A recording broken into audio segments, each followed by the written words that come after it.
Hi friends, and welcome back to my channel. Well, recently I did a video for you on the current newest launches of luxury products that are worth your money for summertime especially. Well, I also have a bunch of higher end products that I do not think are worth your money, and you should probably just save your coins and not purchase. It's not often that I do negative videos, and it's not intentional. I really try to figure out how to use products best for me, and then I bring it to you and tell you how I was able to make it work, because I feel like every product brought to market has an intention behind it, and I just have to figure out how to use it the right way to get it be its best. These are products that I just don't think are worth the money no matter what. Now, if you're new to my channel, hello, my name is Jennifer. I am into all things hair, skin, and makeup, and if you were to, do me a favor and hit that subscribe button, because you know you're gonna come back for more.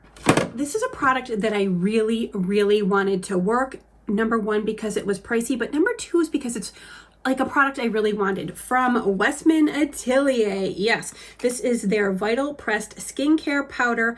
I have it in the shade Pink Bubble. Now, first of all, Westman Atelier kills the game with packaging. This is a heavy little pebble. It feels great in the hand. She's luxurious. She's gorgeous. She's $75. I bought it during the VIB sale, so I was able to save my 20% off, so it saved me $15. And this pink shade here, I thought, perfect for my under eyes. I do like to brighten them up, but lately I haven't been liking a whitish to translucent powder under there. I do like having a color. It's working better for this aging skin, and I think pink is so flattering. However, the formula on this, I am so displeased with. When you touch it, it feels so soft and smooth and silky. This, however, makes my under eyes look so dry, and it actually brings out lines that I don't think I have and exaggerates. It's so disappointing. I keep trying it over and over again. I've used a little bit. I've used a lot. I've tried it so many times because I want it to work, because I spent the damn money on it. And right now, under my eyes, I have the Pat McGrath Labs, and I like that so much. If she could come out with a pink powder, it would be perfection for me, because I love that formula. The shade is fine under my eyes. When I use it on its own, just over top of concealer, it just looks so drying, and it gets worse and worse looking as the day goes on. I'm so annoyed by it, because I know other people have said they liked it. Now, it's probably because of my skin type. I'm normal to a little bit dry normally. I will give her another shot. It's now getting more hot and humid, so maybe next month when we're really in the humidity, I'll give it a shot again to see how it is in the summer. But I don't like it, and I've tried so hard to like it, and I don't like it. And it's even one of those products that comes with this stupid little bag. That's how you know it's bougie, when they come with their own little pouch. Annoying, but it keeps your product nice and from getting damaged when it's in your purse and getting all scratched up. I wish I liked this more than I do, because I spent the money and I want to like it. And I like most Westman Atelier products. This one is just a bust for me. $75. I don't think it's worth your money. Sorry. All right, while we're on pink powders, this one breaks my heart. From Huda Beauty, this is the Cherry Blossom Cake Easy Bake Loose Baking and Setting Powder. The powder is gorgeous. The finish is beautiful. The shade is so brightening and complimentary.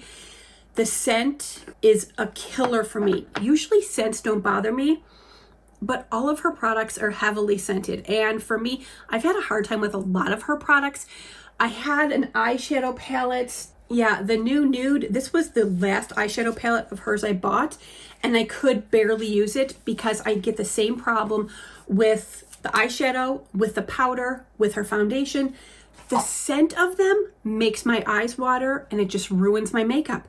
So even though this looks so beautiful on, it makes my eyes water and my makeup is ruined. I've tried it so many times.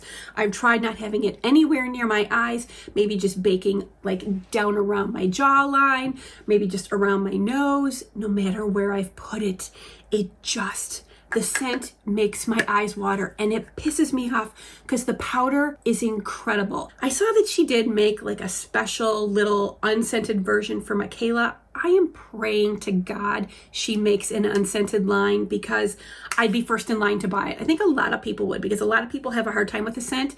And scents don't usually bother me, but something with hers, it just triggers watery eyes for me, and that's a no-go because I can't be ruining my whole face just so parts of it can be like pretty. It just doesn't work, and it breaks my heart. All right, next up, this one here I've had for a little bit and I haven't talked about it at all. This is Fenty Beauty's latest mascara. This is the Hella Thick Volumizing Mascara. This is Hella No Smudge Smear Flake. The smudging alone was ridiculous. I was so hoping I was gonna like it. It's a fluffy wand like I like. It's a nice rich black, but it's not at all waterproof. As a matter of fact, it doesn't even say long wearing on it, I don't think. No, it just says real thick, real quick for an instant full lash effect. Yeah, it gives pretty lashes, but it smudges like crazy. I'm so bummed about it. It's literally going in the garbage. That's how bad it is. All right, this one's going to be a little controversial, and it's even controversial for me. From Natasha Denona, this is her most recent concealer. This is the High Glam Concealer. It's a brightening and hydrating crease-proof serum concealer. The thing that's incredible about this is the shade range. So not only does she have it divided up, I can't remember exactly, like warm, cool, neutral, that might be it. So you can literally really dial down the exact tone for you, but she also has like color correcting ones. So like the line itself, fabulous. The wand, one of my favorites. I like those. It has that little like diamond cutout in the center because it actually holds more product, and one dip usually with that sort of wand does both eyes, so you're not using a lot of product. This is a serum concealer, so it's lightweight. It's supposed to be crease proof. Crease proof, that's a whole thing. I mean, crease proof has to deal with either do you have lines or not? Are you setting it with just the tiniest amount of powder? Are you using too much powder? Like, it has to do with a lot. So you can make your concealer, no matter what kind it is, usually crease proof if you're doing techniques that are right, unless it's a really crappy concealer. This here, I really find it to be just meh. I feel like it's overhyped. It's fine. It's not terrible.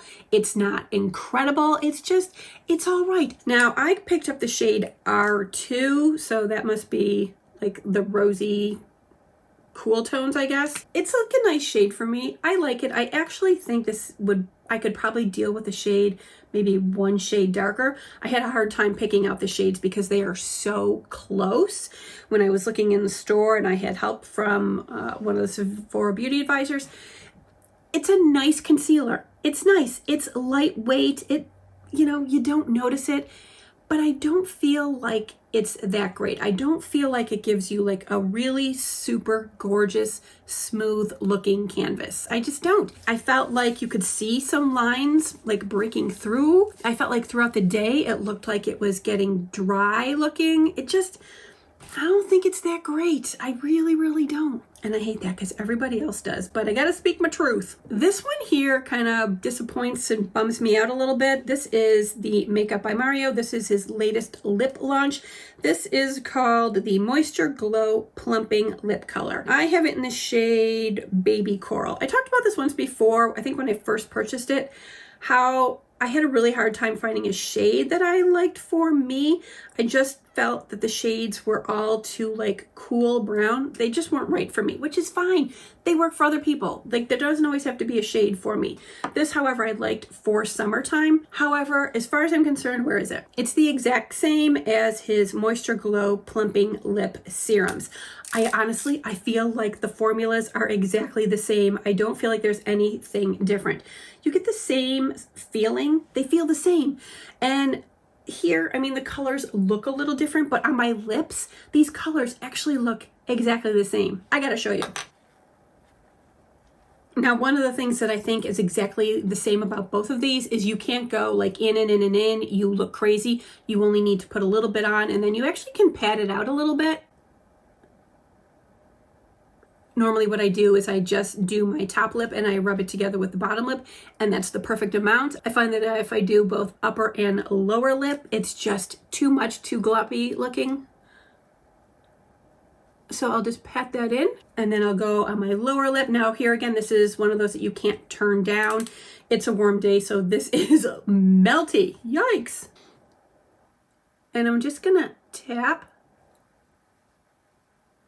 And you can see it's gorgeous, it's glowy, it's got that plumping effect because of the shine, and the colors are very similar. So honestly, if you already have the Moisture Glows in a shade you like, and you can't really find a shade in the, what the hell are these called? These are the Moisture Glow Plumping Lip Colors.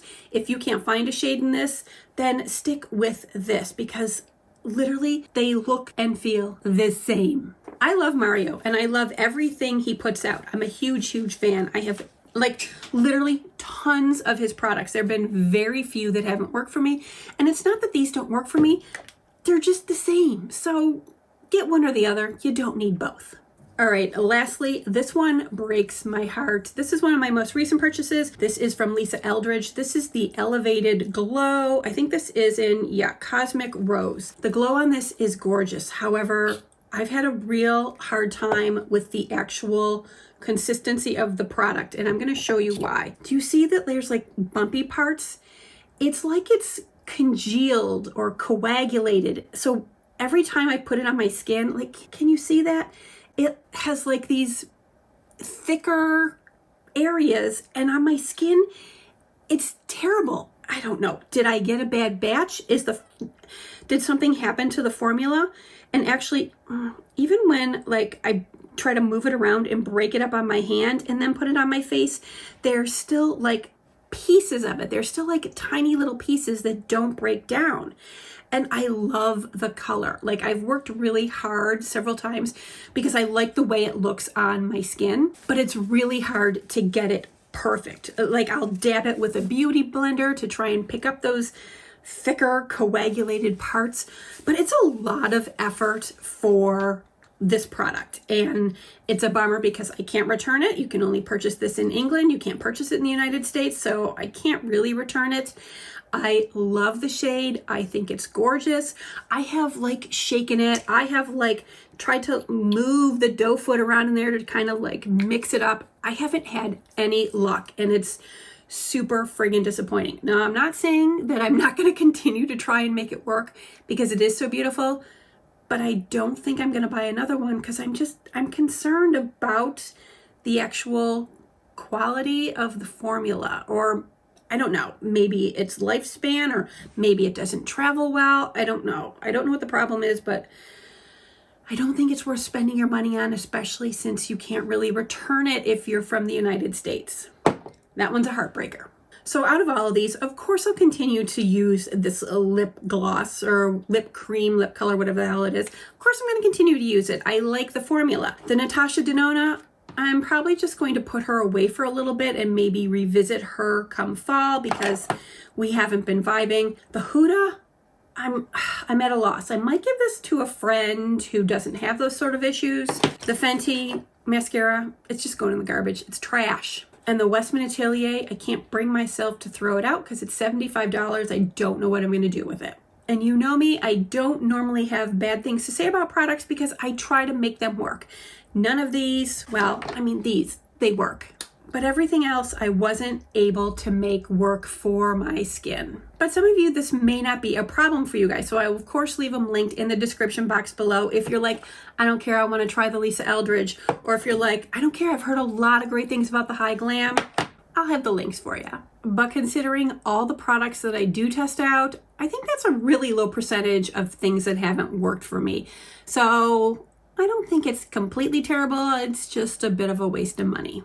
All right, you guys, so that is all for my luxury high-end products that did not work for me. As always, I want to thank you so much for being with me, and I'll see you real soon.